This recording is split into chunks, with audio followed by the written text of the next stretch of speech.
Back when I was in college, around 17 at the time,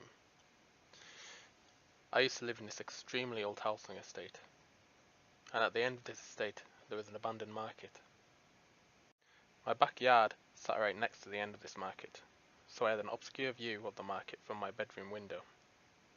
It was huge, long, wide, with just concrete and a odd burnt out car.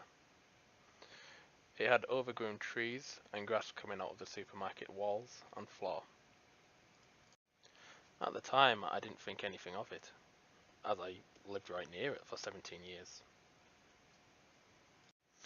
Sometimes early in the morning before college, I used to climb this wall that would split my estate from the supermarket apart. The wall itself was big. I used to use the odd box or the odd abandoned broken bike to climb up over the wall. It was the only way into this supermarket as I knew of. One morning after breakfast, I go up into my room and look out the window with my cup of coffee still hot. As I'm looking out, I happen to see a man on top of this abandoned supermarket's roof. He stood there for about an hour, looking in my direction, as if he was looking at me. And then just like that, he walked off.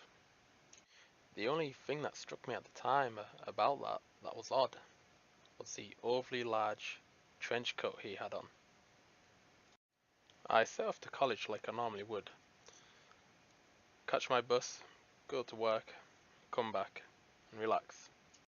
However, that night I woke up with my back facing the entire bedroom, as my front faced the wall.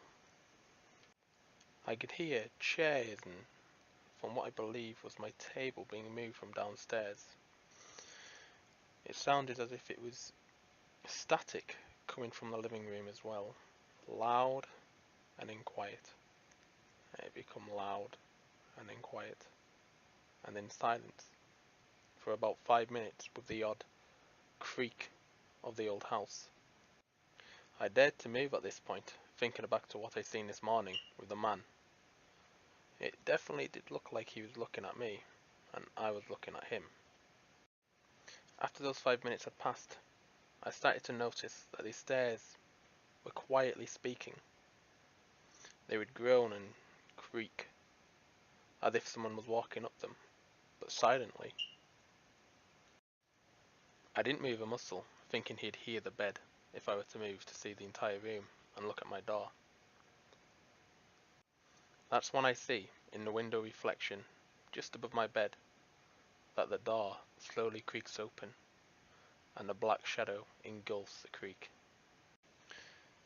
It was at this second my instincts kicked in. I turned around to face what I thought was a deranged mental man. Maybe some type of wild animal. Only to find out the door was never open in the first place.